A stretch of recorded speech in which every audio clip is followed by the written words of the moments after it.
अस्सलाम वालेकुम viewers, welcome to farming protocol. उम्मीद करता हूं कि सब भाई खैरियत से होंगे।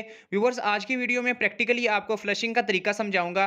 बेसिकली गोल्डन मिस्री का जो चूज़ा है उसकी तीसरे चौथे दिन पे फ्लशिंग करते हैं। फ्लशिंग का मेन जो मकसद होता है उसमें कि जर्दी हल हो जाए, और जो जर्दी जो है वो हल नहीं हुई वो एक तो बाहर निकल जाए, या उसकी आंतड़ियों की जो सफाई है ना वो भी अच्छी तरीके से हो जाए। तो हम जो है ये करके उसके बाद फिर वैक्सीनेशन करते हैं। तो इसका जो है रिजल्ट जो है वैक्सीन का अच्छा आता है फ्लशिंग करने के बाद। तो इंशाल्लाह आज की वीडियो में मैं डिटेल में आपको सारा समझाऊंगा। 3-4 मिनट की वीडियो इंशाल्लाह आपके लिए बहुत फ़ायदेमंद साबित होगी।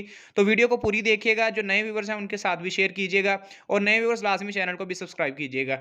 तो चलिए आइए वीडियो जो है वो प्रॉपर स्टार्ट करते हैं। मैं आपको स्टेप बाय स्टेप सारा बताता हूँ। अब फ्लशिंग के अंदर हम तकरीबन नीम गर्म पानी के अंदर जो है वो चीनी की मिकदार हल करेंगे। तो मैं आपको उसकी क्वांटिटी बता देता हूँ तकरीबन, कि आपने 3-4 किलो पानी के अंदर 60 से 70 ग्राम जो है चीनी हल करनी है। और उसके साथ-साथ जैसे-जैसे आप पानी की मिकदार बढ़ाई जाएँगे उसके हिसाब से आप जो है वो चीनी की मिकदार को बढ़ाई जाएँ।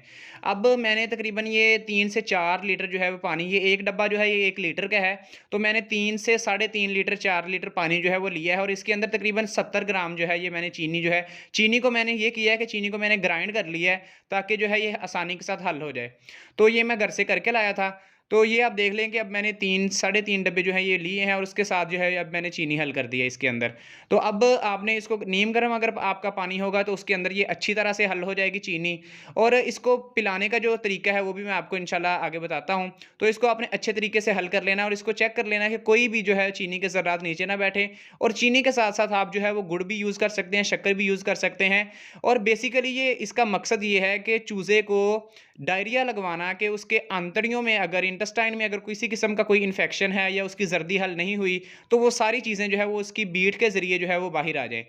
ठीक है? तो उसके बाद अगर कोई भी आप दवाई देंगे, कोई भी वैक्सीनेशन करेंगे, मेडिकेशन करेंगे, तो वो सारी चीज़ें जो है वो आपको परफेक्ट रिज़ल्ट देंगी। बेसिकली हम गोट में भी ऐसा करते हैं, बकरों में भी ऐसा करते हैं, बेसिकली उनकी फ्लशिंग करते हैं। ये सारी चीज़ें कि उनकी आंतड़ियों की सफाई हो जाए, उनको एक दफ़ा डायरिया लग जाए, जो भी उनके मैदे के अंदर बची-खुची चीज़ें हैं, वो सारी बाहर आ जाएँ एक दफ़ा। तो ये आपने लेना है। मैंने आपको इसकी मिकदार समझा दी है। तकरीबन 3 से 4 लीटर पानी के अंदर आपने 70 से 80 ग्राम जो है वो आप चीनी यूज़ करें। जैसे-जैसे आप इस मिकदार को डबल करेंगे, पानी फॉर एग्ज़ाम्पल आपका 6 लीटर या 8 लीटर हो गया है, तो आप इसके साथ जो है वो अपनी चीनी की मिकदार को डबल कर लें, मतलब वो आपकी 150 ग्राम हो जाएगी।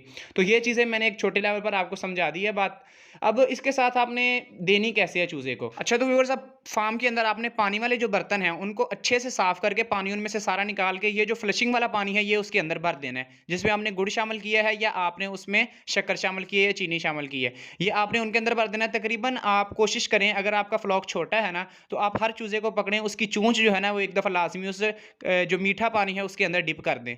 आप उसके अंदर ग्लूकोज़ भी शामिल कर सकते हैं इस पानी के अंदर फ्लशिंग के लिए। आप कोशिश करें कि हाथ से, अगर आपका फ्लॉक बड़ा है, जैसे ये आप देख सकते हैं कि 5-7 हज़ार का अगर आपका फ्लॉक है, आप एक-एक चूज़े को नहीं हैंडल कर सकते, तो आप जो है पानी के अंदर उसको रख दें। लेकिन आप फिर पानी का स्टे जो है फार्म पर ज़्यादा करें, तकरीबन जो है 5 से 6 घंटे आप अपने फार्म पर जो है वो पानी को रखें।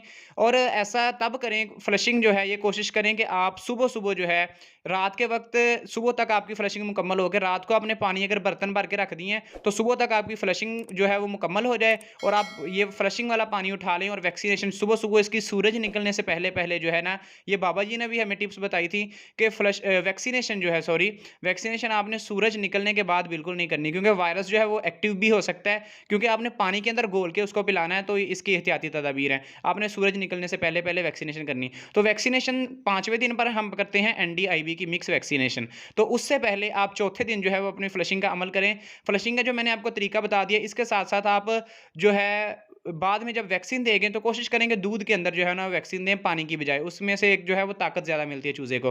तो ये वैक्सीनेशन का अमल है, और इसके साथ-साथ फ्लशिंग का अमल मैंने आपके साथ डिस्कस कर दिया। अब वैक्सीनेशन जब फार्म पर प्रैक्टिकली होगी एनडीआईवी की फर्स्ट, तो इंशाल्लाह मैं कोशिश करूँगा कि उसकी वीडियो वीडियो भी जो है ना वो रिकॉर्ड करके आपके साथ शेयर करूँ।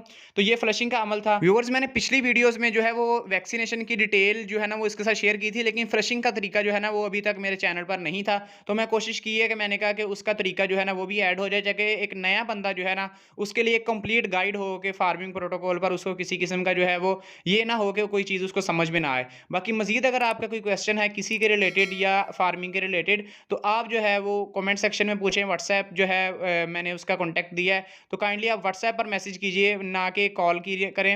और कॉल भी लोग जो है ना वो 12-12 बजे के बाद रात को करते हैं, तो यार थोड़ा मुनासिब टाइम नहीं होता। आप मैसेज करें व्हाट्सएप पर, ऑडियो सेंड करें, मैं इंशाल्लाह लाज़मी, हर भाई को पता है जो मुझे मैसेज करता है कि मैं उसका लाज़मी जवाब देता हूँ। तो व्यूअर्स, उम्मीद करता हूँ कि मेरी आज की वीडियो आपके लिए हेल्पफुल होगी। वीडियो को लाइक कीजिएगा, दूसरे दोस्तों के साथ भी शेयर कीजिएगा, चैनल को लाज़मी सब्सक्राइब कीजिएगा। तो इंशाल्लाह मिलते हैं नेक्स्ट वीडियो में किसी नए टॉपिक के साथ। तब तक के लिए इजाज़त दीजिए। अल्लाह हाफ़िज़।